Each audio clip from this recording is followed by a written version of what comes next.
And we are closing in on a very, very busy Christmas week. You know, I want to share a couple thoughts with you about Christmas.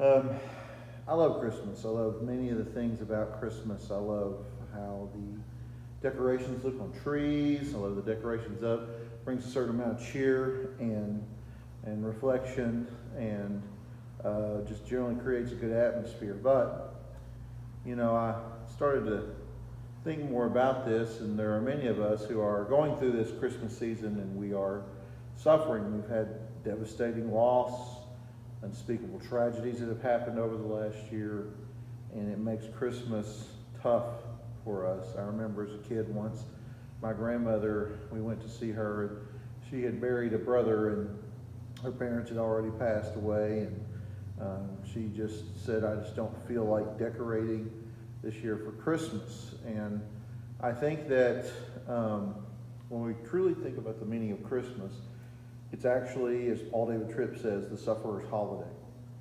That Christmas is where glory, true, divine, unimaginable glory, meets and mingles with unspeakable tragedy.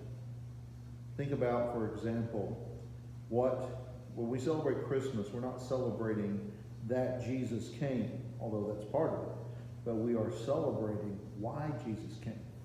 Jesus came to put an end to sin and to death and to tragedies and to brokenness and to separation. But the only way to do that, God knew the only way he could do that would be if he took on the flesh and blood in the form of Christ, lived a sinless life, and died a perfect sacrificial death for your sin and mine.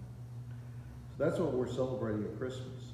So you can see, in my mind, when I see Jesus leaving the throne room of the Trinity to become a man, I almost picture angels weeping as he leaves to do his earthly mission and task that God the Father had outlined from eternity past.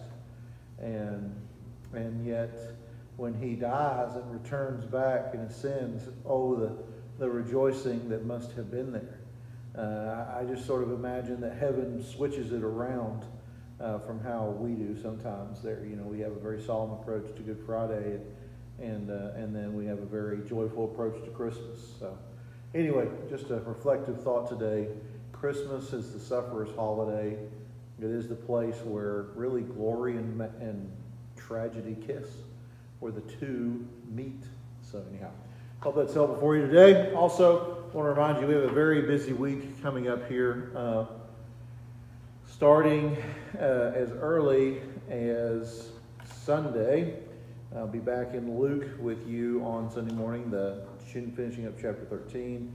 In addition to that, we're going to be having the kids' Christmas musical. We're delivering Christmas baskets this week for 11 families in need. That's a 1-1. It's one of the largest groups of families we've ever done before. We've had some extra donations come in for Christmas basket ministry from even outside the church this year. So praise God for those $700 some odd that have come in to help families that are in need this Christmas.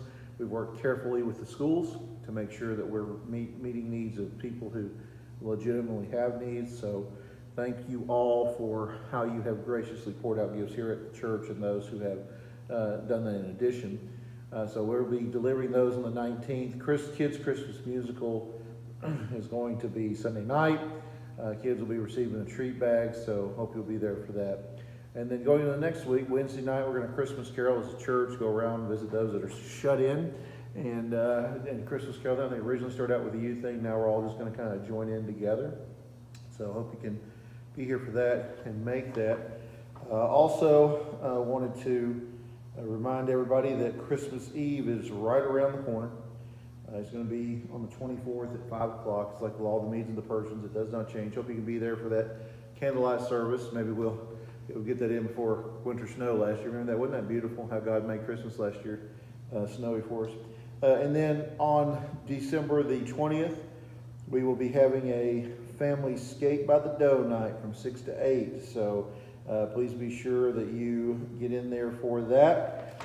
We'll have a kind of a reduced schedule for the holiday week between Christmas and New Year's, and that is all for now. So this will probably be, this week and next week will be a video. I probably won't have one the week in between, as we'll be visiting our family in St. Louis, Missouri. So look forward to worshiping with you Sunday, caroling with you Wednesday, and please do look at the prayer sheet this week. One last thing I want to add, we have a way to help those tornado victims that were last week with Mayfield. We're going to work with the the Tennessee Baptist Convention Disaster Relief. Details will be in your email today if you're getting our church email. If you're not getting our church email, please contact the church office or one of our secretaries, and they will get you on the list. Hope you guys have a great day, and I look forward to worshiping with you on Sunday morning.